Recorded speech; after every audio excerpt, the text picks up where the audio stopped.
shunaqangi bir darajalar bor ekanki, jannatda ham har bir odamning o'zini darajasi bo'lganday, maqomi bo'lganday, jannatda ham o'ziga xos maqom, o'ziga xos balandliklari, o'ziga xos afzalliklari bor ekan. O'shanda insonlarning darajasini yana afzal qilib, ahli jannatlarning yuqori bir darajasiga ko'tarilishlikni so'rab turib Allohga iltijo qiladigan shafoatlari bo'lar ekan.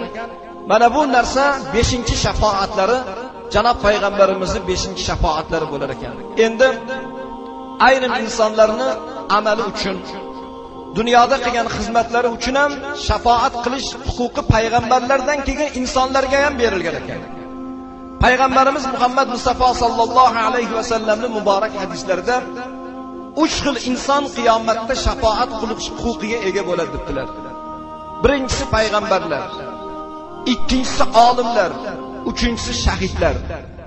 Shahid jonini Alloh uchun qurbon qilgan, haq uchun qurbon qilgan, millat uchun, vatan uchun qurbon qilib, qonini to'kkan a'lo bir darajani, maqomini topgan shahidlarga qiyomatda o'zini zurriyotlaridan, o'zini qish ahrabolaridan, yaqinlaridan 70 nafar kishini do'zaxni azobidan qutqarib jannatga olib kirish shafoati berilar ekan.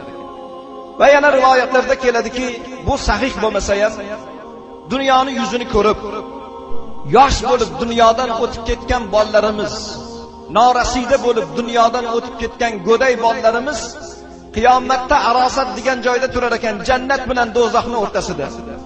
Shunda farishtalardan nido kelar ekanki, ey bolalar, norasida bo'lib dunyodan ko'z yumganlar, endi jannatga kiringlar, jannatga kiradigan daqiqalaringlar keldi deganda, norasida bo'lib dunyodan ko'z yumgan bolalarimiz Allohga iltijo qilar ekanki, Parvardigor, biz dunyoga kelganimizda xursand bo'lib aqiqalar qilgan, dasturxonlar yozgan, farzandni tavalludini xursandchilik bilan kutgan ota-onamizning xizmatini qilolmasdan o'tib ketdik.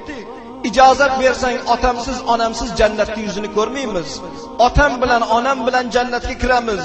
Otamni, onamni gunohini o'zing mag'firat qilgin deb bolalarimiz ham gunohdan xoli bo'lgan, nomai a'moli oq bo'lgan, xur bo'lib, norasida bo'lib dunyodan ko'z yumib ketgan bolalarimiz ham qiyomatda shafoat qilish huquqiga ega bo'lar ekan. Yana muhtaram birodarlar, shunday bir insonlarning amali ham shafoat qilar ekan. Payg'ambarimizdan hadis borki, insonni tutgan ro'zasi, o'qigan namozi shafoat qiladi.